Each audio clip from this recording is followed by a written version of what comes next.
अस्सलाम वालेकुम दोस्तों, कैसे हो? उम्मीद है कि सब खैरियत से होंगे। अल्लाह आप लोगों को ऐसे ही खुश रखे। सरकार दो आलम सल्लल्लाहु अलैहि वसल्लम की पूरी जिंदगी पर बनने वाली वीडियो सीरीज का, जिसका नाम मोहम्मद सब के लिए है, उसका ये चौथा हिस्सा यानी पार्ट 4 है। कल हमने सरकार दो आलम सल्लल्लाहु अलैहि वसल्लम की पैदाइश के बारे में बड़ा तफसील से सुना, लेकिन क्या आपको पता है जिस साल सरकार दो आलम सल्लल्लाहु अलैहि वसल्लम की पैदाइश हुई, उस साल को अरबी में आमुल फील कहते हैं। आम अरबी में साल को कहते हैं और फील हाथी को कहते हैं, यानी हाथियों वाला साल। इसलिए कि उसी साल हाथियों वाला एक बहुत बड़ा वाकया हुआ था, जिसका जिक्र कुरान पाक की एक सूरत जिसका नाम भी सूरह फील है, यानी हाथी वाली सूरत, खास उस सूरत में उस पूरे वाकये का जिक्र है। हुआ ये था कि काबे की अजमत और लोगों के दिल में काबे की अकीदत और शोहरत से जल भुनकर यमन के गवर्नर अबरहा ने इरादा किया कि क्यों ना यमन में भी एक ऐसा शानदार कनीसा गिरजा घर बनाया जाए जिसकी मिसाल दुनिया में कहीं भी ना हो, और वो काबे से भी बड़ा और खूबसूरत हो। इससे अबरहा का मकसद ये था कि यमन के जो अरब लोग हैं, जो हज करने के लिए मक्का मुकर्रमा जाते हैं और वहां पर बैतुल्लाह यानी काबे का तवाफ करते हैं, वो लोग इस कनीसा की खूबसूरती, इसकी अजमत और इसकी शान और शौकत से इम्प्रेस और मरूब होकर काबा जाने के बजाय इस गिरजा घर में आने लगे और इसका तवाफ करने लगे। इसी ख्याल से उसने एक बहुत बड़ा आलीशान कनीसा और एक गिरजा घर तामीर किया। इसी ख्याल से अबरहा ने एक बहुत बड़ा और आलीशान कनीसा और गिरजा घर तामीर किया, और बहुत बुलंद, बहुत आलीशान, कि नीचे खड़ा हुआ आदमी ऊपर नजर नहीं डाल सकता था, और उसको सोने, चांदी, हीरे जवाहरात से आरास्ता और पैरास्ता यानी सजाया धजाया, और पूरे मुल्क में ऐलान कर दिया कि अब यमन के लोग मक्का न जाए, काबा न जाए, बल्कि वो अपना हज, अपना तवाफ यहीं पर करे, इसी कनीसा में आकर तवाफ करे और इसी कनीसा में आकर वो इबादत करे। हालांकि अरब में बुत परस्ती गालिब आ गई थी, लोग बुतों की पूजा करते थे, अलग अलग कबीलों के अलग अलग बुत थे, मगर दीन इब्राहिम और काबे की अजमत और मोहब्बत उनके दिलों में पैवस्त थी, यानी बहुत ज्यादा थी। इसलिए कुरैश के कबीले के साथ साथ अरब में जितने भी कबीले थे, सब के अंदर ये अबरहा का ऐलान सुनकर गम और गुस्से की एक लहर दौड़ गई। कुरैश में खास तौर से गुस्सा इतना ज्यादा था कि कुरैश के एक नौजवान ने रात के वक्त कनीसा में दाखिल होकर वहां पर गंदगी कर दी और कनीसा को पूरा आलूदा और बदबूदार कर दिया। और एक रिवायत के मुताबिक अरब के कुछ मुसाफिरों ने वहां कनीसा के बाजू में ठहर कर वहां पर अपनी किसी जरूरत के लिए आग जलाई, जिसकी वजह से कनीसा को आग लग गई और कनीसा को बहुत ज्यादा नुकसान हुआ। अब अबरहा को जब इसकी इत्तला मिली, इसकी खबर मिली और बतलाया गया कि किसी कुरैश ने, यानी किसी कुरैशी ने यह काम किया है, तो वो तो जलाल में आ गया, गुस्से में आ गया। उसने कसम खाई कि मैं इनके काबा की ईंट से ईंट बजा दूंगा, और उसकी तैयारी भी शुरू कर दी। अबरहा ने अपना खास हाथी, जिसका नाम महमूद था, उस पर सवार हुआ और पूरा हाथियों वाला लश्कर तैयार किया और काबे पर हमला करने के लिए निकल पड़ा। पूरा लश्कर हाथियों वाला था, क्योंकि अबरहा का प्लान यह था कि काबा के सुतूनों में लोहे के मजबूत और लंबी जंजीरें बांधकर उनको हाथियों के गले में बांध दिया जाए और हाथियों को हाँक दिया जाए, तो होगा ये कि एक ही झटके में सारा बैतुल्ला और पूरा काबा नाउजुबिल्लाह जमीन पर आकर गिर जाएगा और एक ही झटके में काम खत्म हो जाएगा। जब अरब में इस प्लान की खबर और इस हमले की खबर पहुंची, तो सारा अरब और उसके जो कबीले थे वो सब मुकाबले के लिए तैयार हो गए। रास्ते में कुछ कबीलों ने अबरहा का मुकाबला करने की कोशिश भी की, लेकिन इतने बड़े हाथियों के लश्कर के सामने वो नाकाम हो गए। फिर हुआ ये कि ये लश्कर मक्का के करीब एक जगह का नाम है मगमस, वहां पर पहुंच गया, जहां पर कुरैश के ऊंट चर रहे थे। अबरहा के लश्कर ने सबसे पहले उन पर हमला करके सारे ऊंटों को गिरफ्तार कर लिया, जिनमें से 200 ऊंट सरकार दो आलम सल्लल्लाहु अलैहि वसल्लम के दादा अब्दुल मुत्तलिब के भी थे। अबरहा ने यहां पहुंचकर अपना जो सफीर होता है, अपना जो दूत होता है जिसका नाम हन्नाता हमीरी था, उसको मक्का शहर में भेजा और कहा कि जाओ कुरैश के सरदारों को जाकर इत्तला करो, उनको खबर करो, उनको वार्निंग दो कि अबरहा और हम लोग तुमसे जंग करने के लिए नहीं आए हैं। हमारा मकसद सिर्फ काबे को गिराना है, काबे को ढाना है। अगर तुम उसमें रुकावट बनते हो तो फिर तुम्हें भी नुकसान होगा, इसका हम जिम्मेदार नहीं होंगे। हन्नाता हमीरी जो कि अबरहा का सफीर था, जब मक्का में दाखिल हुआ तो सब ने अब्दुल मुत्तलिब का पता दिया, क्योंकि वही कुरैश के सबसे बड़े सरदार थे। तो हन्नाता हमीरी ने अब्दुल मुत्तलिब से गुफ्तगू की और अबरहा का पैगाम पहुंचाया।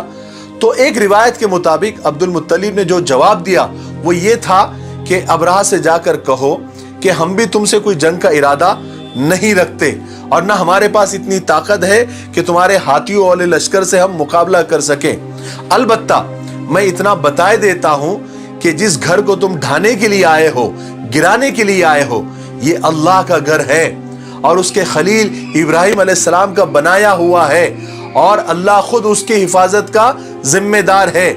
अगर तुम लोग अल्लाह से जंग का इरादा रखते हो तो फिर तुम जो चाहे वो करो, फिर आगे ये भी देख लेना कि अल्लाह ताला तुम्हारे साथ क्या मामला करते हैं। तो हन्नाता हमीरी के तो बात समझ में आ गई, तो उसने कहा अब्दुल मुत्तलिब से कि आप एक काम करें, आप मेरे साथ चले, मैं आपको अबरहा बादशाह से मिलाता हूं, आप जो भी है सामने आमने बैठकर बात करें। तो अब्दुल मुत्तलिब ने कहा ठीक है। दोनों मिलकर अबरहा के पास गए। अबरहा ने जब अब्दुल मुत्तलिब को देखा, बिल्कुल ऊंचे पूरे बड़े वजी आदमी थे, यानी बारोब आदमी थे। वो देखकर, यानी अब्दुल मुत्तलिब को देखकर वो इतना मुतासिर हुआ कि अपने तख्त से नीचे उतर गया और अब्दुल मुत्तलिब को अपने बराबर बिठाया और बड़े अदब के साथ पूछा कि आप किस मकसद से और किस गर्ज से आए हैं।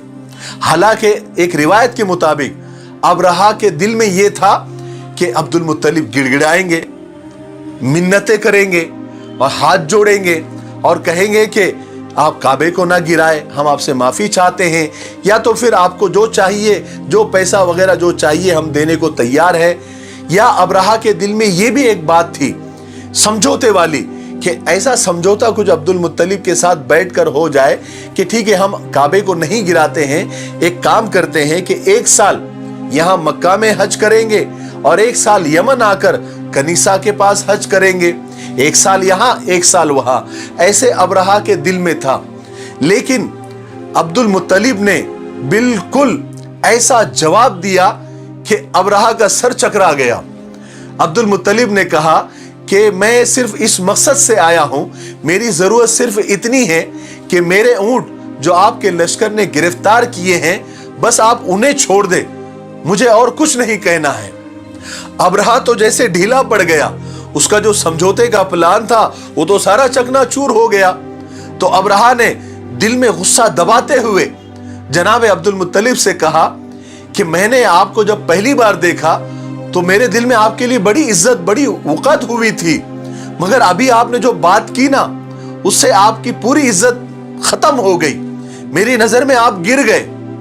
आपको सिर्फ अपने 200 ऊंटों की फिक्र है, जबकि आपको मालूम है कि आपका काबा जो कि आपका दीन है, मैं उसको गिराने, उसको ढाने के लिए आया हूं, और उसके बारे में आपने एक भी बात नहीं की, जरा सी भी गुफ्तगू नहीं की। तो अब्दुल मुत्तलिब ने बड़े इत्मीनान के साथ जवाब दिया कि देखिए, ऊंटों का मालिक तो मैं हूं, इसलिए मुझे उनकी फिक्र है, मैं इसलिए आपके पास आया हूं, और काबा उसका मालिक मैं नहीं हूं, उसका मालिक तो वो अजीम हस्ती है और वो अपने घर की हिफाजत करना जानता है। अबरहा ने गुस्से में कहा कि तुम्हारा खुदा भी आज मेरे हाथ से उसके घर को बचा नहीं सकेगा। अब्दुल मुत्तलिब ने बड़ी बेनियाजी के साथ जवाब दिया, तुम्हें इख्तियार है, तुम जो चाहे वो करो। बहरहाल अब्दुल मुत्तलिब के ऊंट अबरहा ने वापस कर दिए। अब्दुल मुत्तलिब अपने ऊंटों को वापस लेकर मक्का तो आ गए, लेकिन काबे के दरवाजे की जंजीरों को पकड़कर दुआ में मशगूल हो गए। साथ में कुरैश की एक बहुत बड़ी जमात थी।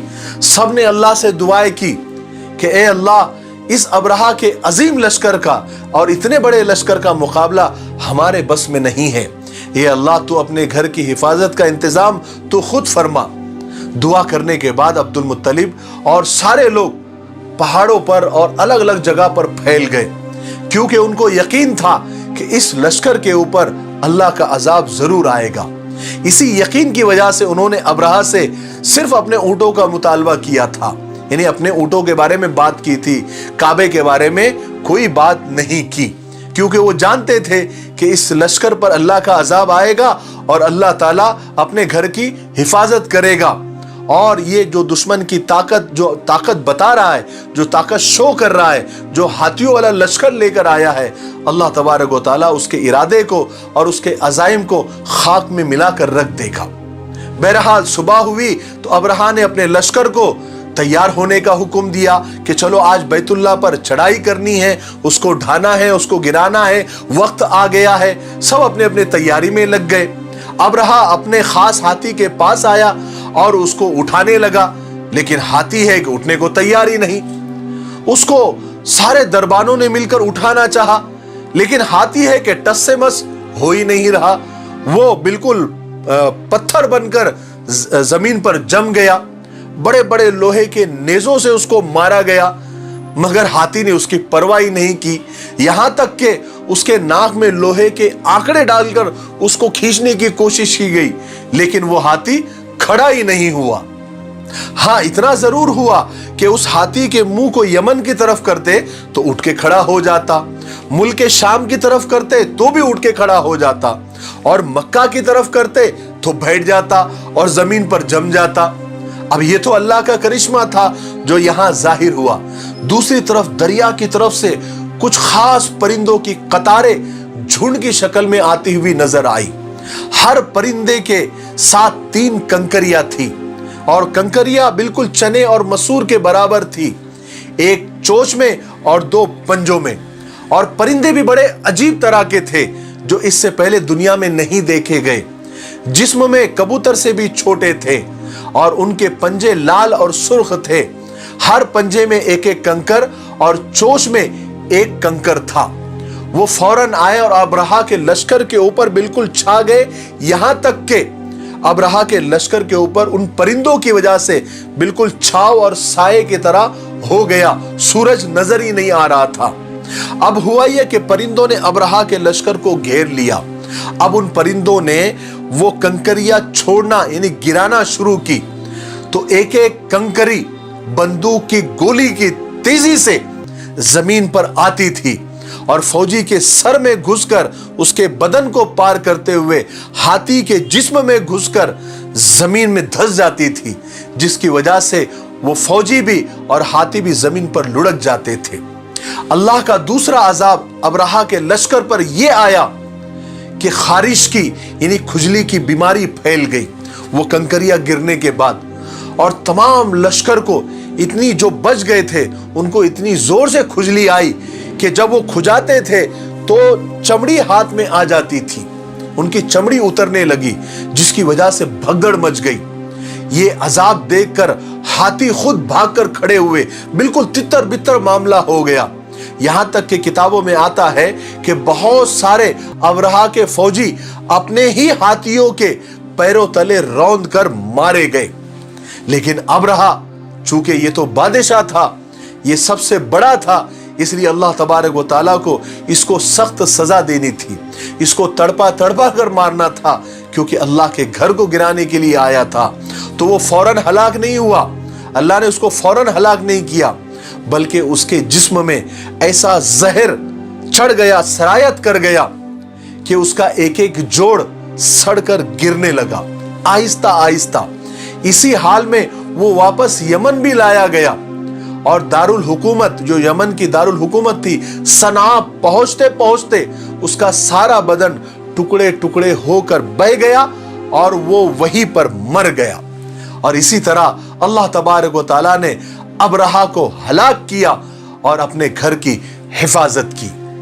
آج کے لیے اتنا کافی ہے کیونکہ ویڈیو کافی لمبی ہو رہی ہے۔ 5ویں حصے میں ہم سنیں گے کہ سرکار دو عالم صلی اللہ علیہ وسلم کے پیدا ہونے کے بعد، اس دنیا میں آنے کے بعد دنیا میں کیا کیا عجیب کرشمے ہوئے، یہودی دنیا میں کس طرح کھلبلی مچی، کہاں کیا ہوا، دنیا کے کونے کونے میں کس طرح سرکار کے آنے کی خبر پہنچی، اور زمین سے لے کر آسمانی دنیا تک کس طرح خوشیاں منائی جانے لگی۔ بس تھوڑا انتظار کریں، تب تک میرے لیے، پوری امت کے لیے اور پوری انسانیت کے لیے خیر اور بھلائی کی دعا کرتے رہیں۔ السلام علیکم ورحمۃ اللہ وبرکاتہ۔